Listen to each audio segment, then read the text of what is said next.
All right, Robert Sousa here with Milestone Mortgage Solutions. I'm here with Mike Auger from Patriot Property Inspections. Mike, I feel like I've known you, out of anybody I've ever known in real estate, I've probably known you the longest. It's been a long time. Yeah, you did my first property probably, I don't know. Actually, no, you did my second property. Because the first property I ever had inspected, I showed up and it was done. And there was broken pipes in the wall, and I was using a VA loan. And the agent knew it the whole time, but still let the whole thing happen. And I didn't buy the house. You had to not buy the house. Yeah, no, I didn't buy the house. And then it was like 6 months after that I finally started looking again because I was just so salty from the entire experience that can happen. Yeah. For sure. Yeah, so tell me about how did you get into inspections? Maybe a little bit of background. I know that you're a veteran, right? We're both veterans. It was awesome. Air Force. Yes. I always, now that I'm out, I'm like, Marines, rah. But when I was in, I was like, fuck, should have joined the Air Force. I think everybody says that. The whole military thing. It's like a friendly rivalry kind of sort of. I had a cousin that used to bust me up about that because he was a Marine as well. Yeah. And your typical. I think he was actually infantry, so like a legit tough guy Marine. Yep. He used to tease me about being in the chair force. So I'm like, well, all right, that's cool. Yeah. But yeah, so I was a military veteran. I served for 9 years. When I got out, I did some construction for a while, and that just got to a point where it just really wasn't what I was into doing, and I literally started just dabbling in home inspection to see if that's what I wanted to do. The idea of construction, on one hand, you can make a lot of money doing construction projects, but on the other hand, there is a lot of stress that goes with it. You have to have a bigger staff. You have to buy materials up front. A lot of times you have to wait to get paid. Sometimes you open up a job that you tried to price competitively and find out once you start getting into it that there's no way you can come anywhere near that price, and there's all that stress that goes with it. And that coupled with the fact that I'm really detail oriented, and it's hard to work for me because I don't like repeat mistake makers. So I turned over staff a lot. So home inspection seemed to be something that I could use my knowledge base and my skill set, but keep the staff really small. As a matter of fact, for probably 10 years, I did it strictly by myself. I started doing home inspections. That business really took off. It was something that I was really charged up about, and I enjoy doing. And I feel like you get a lot of gratitude from people. They appreciate the work that you put in. And the home inspection business basically abolished my construction business probably within 1 year. Wow. And then I've been full-time home inspecting ever since. And this is all we do. And I like it. Now I do have one guy that works for me, but it's easier to get one good guy than a whole crew of good guys. He's been with me about 6 years now. Yep. So I feel like a lot's changed probably since you started into where you are now. Like as far as I've known you, there wasn't a license process in Rhode Island. That's true. And I'm sure like you ran into. Did you ever have like inspection after somebody inspected it?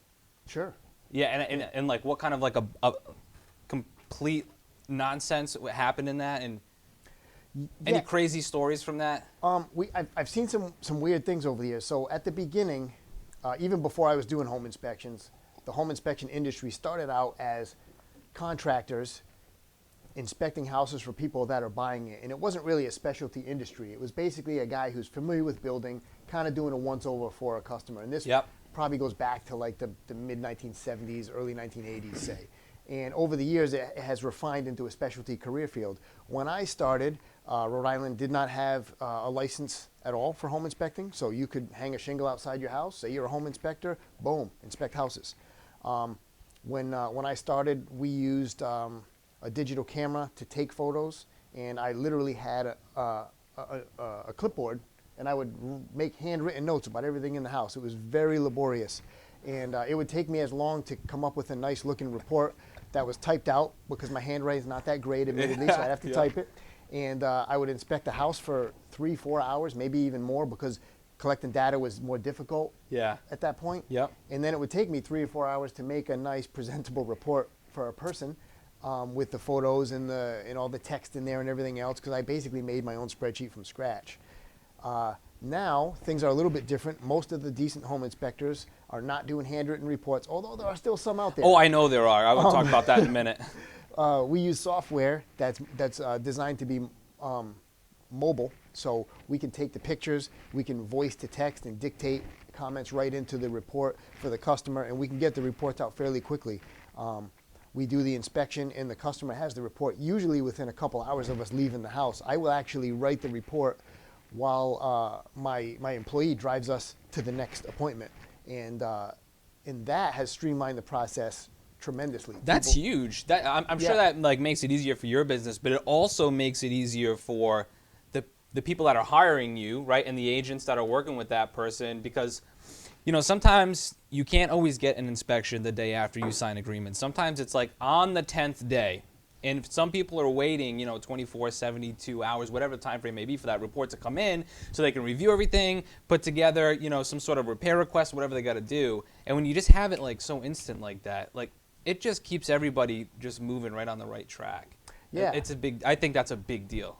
It is a big deal. I would think that, a lot of the home inspectors should get the report out same day, but there's a lot that don't. People have to wait 2 or 3 days. So getting that report as instant as you can, that's huge, because you do have, like you said, you have 10 business days to not get your inspection.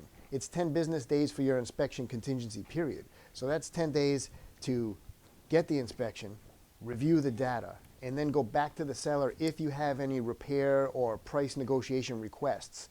And sometimes getting the data too close to the end of that cycle makes it difficult for you to try to figure out how much something costs. So you don't 100% know what you're negotiating. Yeah, because it's not always the inspection and you're done. Sometimes you need a specialist to further investigate or to give you a quote so you can actually have the material you need to go to the seller with some sort of a presentation that actually outlines why you're asking for this and what that true cost is looking like, and it comes from somebody who's quoting it instead of just like an earshot, where it came from. Right. I mean, letter of the law, home inspectors are not allowed to tell people what stuff costs because we're not the contractor doing the work. Even if a guy happens to be a contractor and a home inspector, they shouldn't be quoting work on a house that they inspected just because it's a conflict of interest. So, they usually have to go to a third party.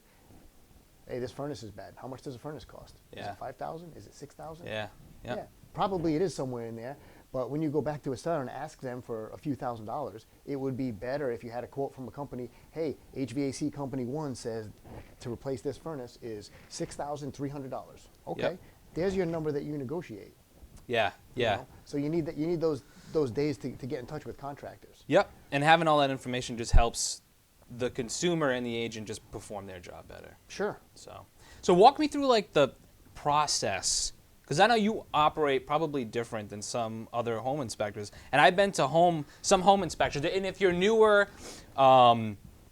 to the industry and you don't have a lot of resources, you haven't met a lot of people or done a lot of home inspections, you're not sure who to turn to. Okay, there are some people who could make that home inspection period like pull your friggin' hair out. I need to get the hell out of here. I've literally sat, and this is probably like the worst experience that I've ever had at a home inspection, where I got to the house. I don't know the inspector. It was like a friend of a family, some one-off, never heard of him before. Comes to the house, and it wasn't a big house. It was probably 800 square feet. All right, no basement. It was on a slab. Okay. He would go in there. He'd look in the bathroom, make his notes, go sit in the car, have something to eat, put it all together, go back out, go to the kitchen. I swear to God. Lord. Take his notes, go sit in the car, put everything down. I must have been there for 3.5 fucking hours for this tiny house. That's insane. And, you try to, manage your time, make your schedule. And I was so irritated at the end of that I was probably coming off like a complete jerk, because it's like, you're almost done. Like, I don't, you never want to feel like you're rushing, because that's, the client wants this to be a thorough. Sure. But holy shit, like, can you eat your lunch on your break when you're done? Like, why are we all sitting here on our time waiting for you? And it was such a baffling experience. I was like, I don't want to know who you, like, I'll never refer this person. There's absolutely no way. It was just a terrible experience. It took up half the damn day. Yeah. So, so everybody has their own process. There's not a state. There is licensing now, by the way, but there's not a state guideline as to how you inspect a house. The only state guidelines tell you what you're required to inspect, what you're not required to inspect, and then what type of things have to be in the report. And there are certain minimum standards which protects the customer. That's a whole other video probably. How every home inspector does it is a little unusual. And it's basically what they're comfortable with. So we have a process when the customer makes the appointment with us. We typically are going to do 3 or sometimes 4 inspections in a day. I do bring 2 guys out, which is a little different than a lot of the other companies do. We're both fully licensed. It's not home inspector and gopher or helper guy. It's 2 licensed home inspectors, which makes a big deal. So from the customer standpoint, they can call, they can ask me all the questions they want. They can book an appointment by phone, text, or email. And once they choose us, if they decide they want to hire us, we get to the house. We start the outside. We do every house the same. The customer is invited and encouraged to follow me around. A lot of home inspectors don't want that, and I don't understand that. I don't mind somebody standing over my shoulder because I will narrate everything I'm looking at, teach them about the house. I want them to be comfortable with all the information that they get. That's a big deal. I feel like that's underrated. I sometimes get people say, should I go to the home? I'm like, yeah, of course you should go. Not only are you going to get the opportunity to understand what maybe some of the deficiencies are, but I know that when you go there, they're going to say, hey, this is the main water supply to the house. You might want to know where this is, right? Some of these key components of first-time homebuyers have no clue. Sure. Okay, so when they move in, at least they have an idea of what's going on and how to operate their home. Yeah, we want the customer to attend. Yeah. And I would prefer that the customer stays right next to me and listens to me talk the entire time. That way, like you say, I can, in the report, there's going to be a picture. It's going to say, this is your main water shutoff. There'll be a little arrow on the picture so they know where it is. But if they're not in the house in person, like, do they know that that's in that little cubby hole under the stairs in a raised ranch? If there's an emergency, they're going to be climbing all over looking, where's this picture? Where's this picture? It's going to be a panic. If they're with me, I can say, see that little door right there? That's where the main water shutoff is. That yellow lever right there. And it just makes it easier for them. Also, they have an opportunity to ask me questions. So when we talk about, this is your heating system, this is the fuel, this is the kind of maintenance that it generally is going to need, this is how long they last, this is how old it is, do the math, figure out about where we are in the life cycle. And at that point, while I'm talking about that, they can ask me questions about the heating system. Oh, do I have to change a filter in this? Yes, you do. How often do I change it? I don't know, every 1 to 3 months. Do you have a dog that sheds? Yeah, it's going to be every month. It's going to be full of dog hair. Like little things like that aren't officially part of the inspection, but you know, I like to educate the customers. That way when they move in, they know about the house. Hey, this is how we got into the attic. This is where this is. This is where that is. This is where your fuel shutoff is. You might need to know that. This is your oil tank. Make sure you dig out. We're doing this in the wintertime, right? Make sure you dig out the snow so the oil guy can open the gate and fill your tank in the winter. Otherwise, you're not going to have oil. You know, that's not part of the home inspection. That's just a tip for a new homeowner, you know? And then they can see the defects in person. So if you see a piece of wood that's split in the basement, say, and we look at it in person, you touch it, and you put your hands on it, and I take a photo of it, and it goes in the report. Now when you read the report, instead of seeing a picture that's 1/4 of a 8.5 by 11, you've seen it in person, so you know the scope of it. It's hard to tell sometimes by a small photo how bad something is. So they really should be there, and they really should follow me around and ask questions. And then when they get the report's almost like a refresher. It substantiates what I just spent 1.5 hours to 2 hours telling them and showing them in person. So to me, attend the inspection if you're a buyer. Ask the home inspector a bunch of questions. If the home inspector tells you you can't follow him around, that's almost a red flag to me. Why? Look, I'm not asking for your help to follow me around.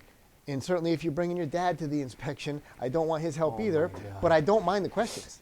So, you know, be there and ask questions. And then I think it helps manage expectations too, right? Because I've had people who can't be there and they get the report, and if they're a first-time home buyer and they look at it, they go, holy shit, right? But a lot of that stuff is like commonplace, and they don't realize that every house, a new construction house, is going to have a handful of problems. Like every house has problems. And when they see that report and they don't, you know, get to be interactive with it and see the body language and understand that, you know, this is something small, but it's common. It's like a $3 fix, like a GFI, or, you know, something that happens like almost in every house. People get that report and they freak out. People do freak out, especially if they're not there. And I always try to tell my customers, listen, we take a lot of pictures. I document everything in the house, and I document a lot of stuff that is satisfactory just because I like to have a lot of information about the house. That way, if you call me in 3 months with a question, I've got a lot of pictures to refresh my memory, because we do 65 or 70 home inspections a month, say, and obviously I can't readily remember all the houses. If you tell me we inspected the yellow house in Cranston 3 months ago, it's a blur to me, so I can now go back and look through all the pictures we take. So that said, when you download your PDF report, I always tell people, listen, don't count the number of pages and try to determine how bad the house is. Read the comments. It's normal for us to make a report that might be 75 pages long. Yeah. Now, a lot of it's pictures. It's not 75 pages of Arial font 10. Like, you don't have a book to read, but there's a lot of pages. But when people click the download button and they're like, we just left the house, he said it wasn't that bad. And then he rips off an 85-page report. Did I miss something? Is it terrible? Like, they don't know. Yeah. So I try to give them like a verbal summary, and again, like you say, like the way that you verbally tell somebody something, like a GFI outlet, the little test and reset button doesn't work on one of the plugs in the kitchen. Is it a safety item? Yes, it should turn off. It's near the sink.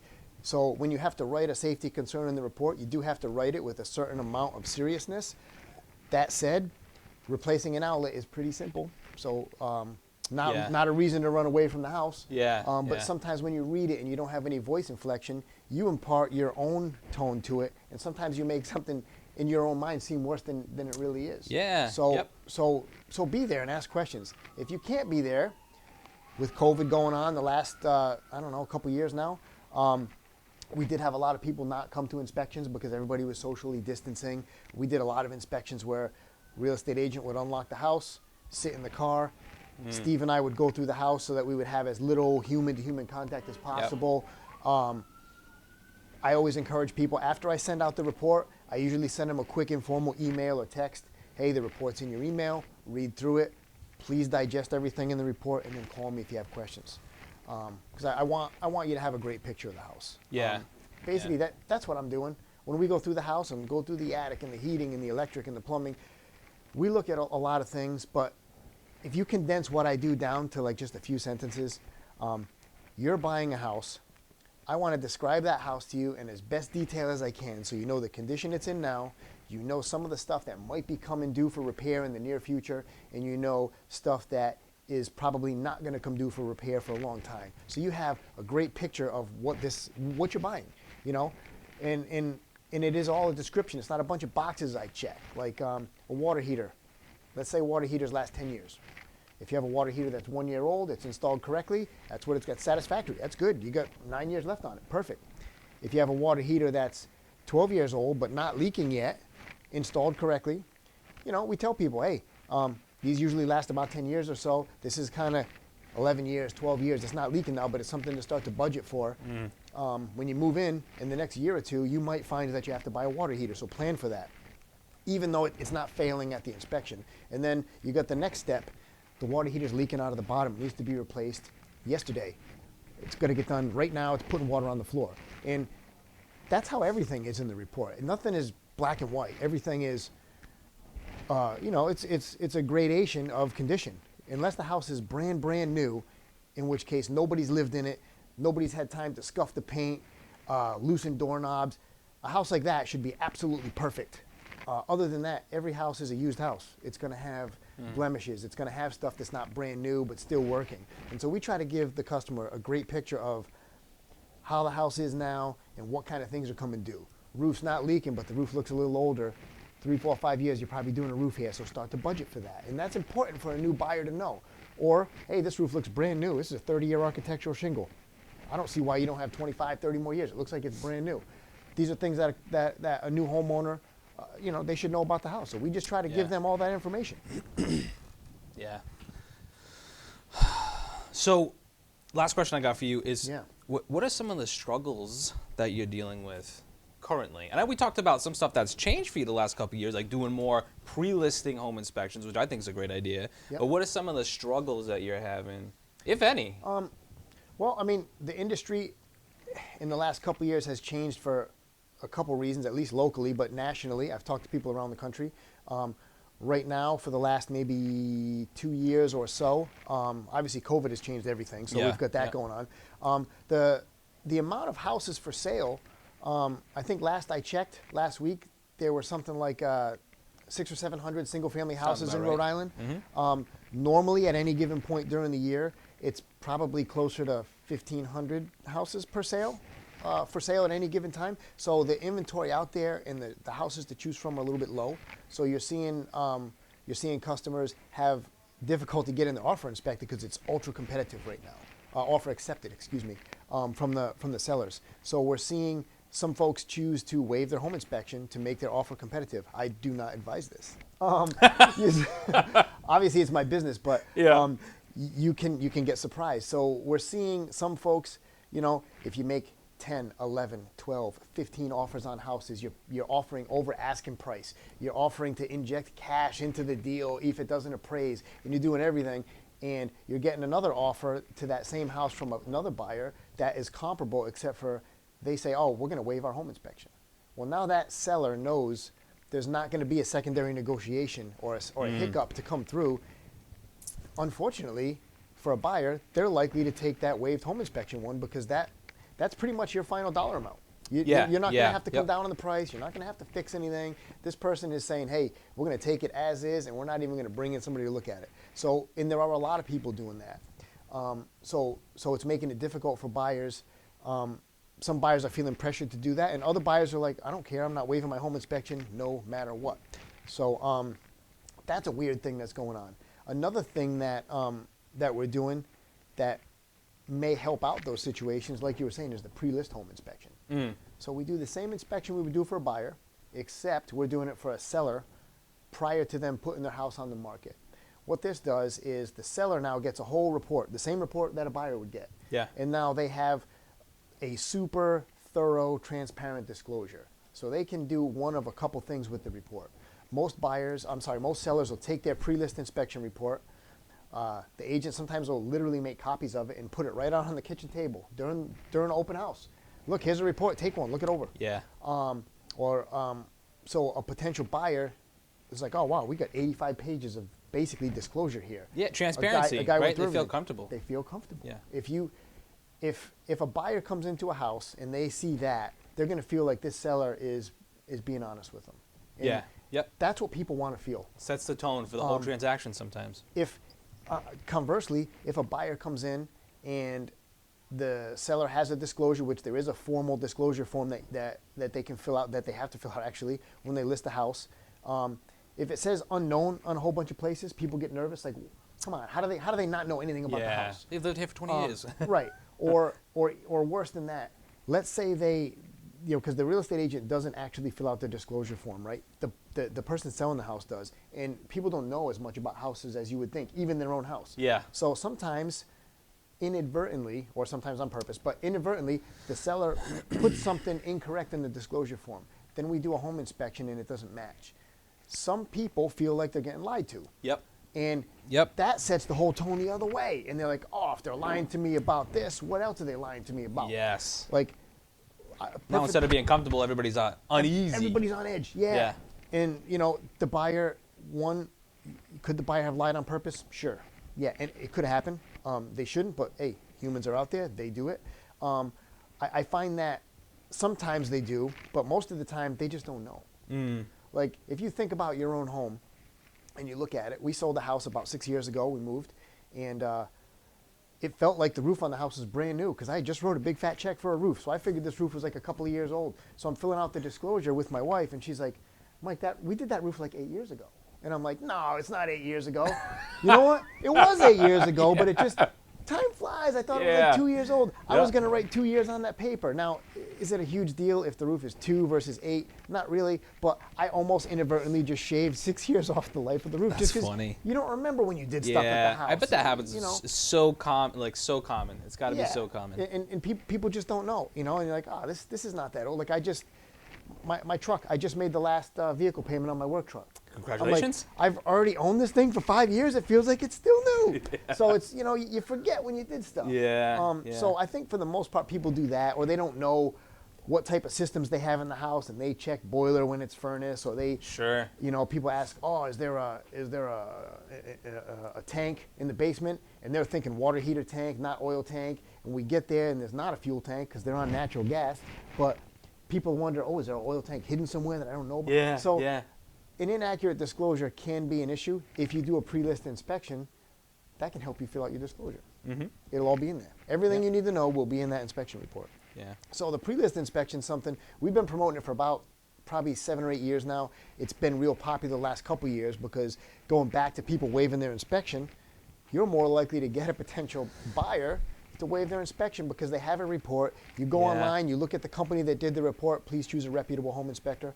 You look at a company that did the report, and you look at their reviews online, and look, this guy's got 55 five-star reviews on Yelp. There's Yep. 38 five-star reviews on Angie. Not that I'm promoting all these other websites, but wherever you go to get reviews, because there are reviews on my business at places I didn't even know that you could put reviews on. But go online, do your research, talk to friends and family, Yeah, and yeah. find who you like. If that report's done by somebody good, maybe it is okay to waive your inspection because you have a recent report. Sure. Yep. Yep. You know. Awesome.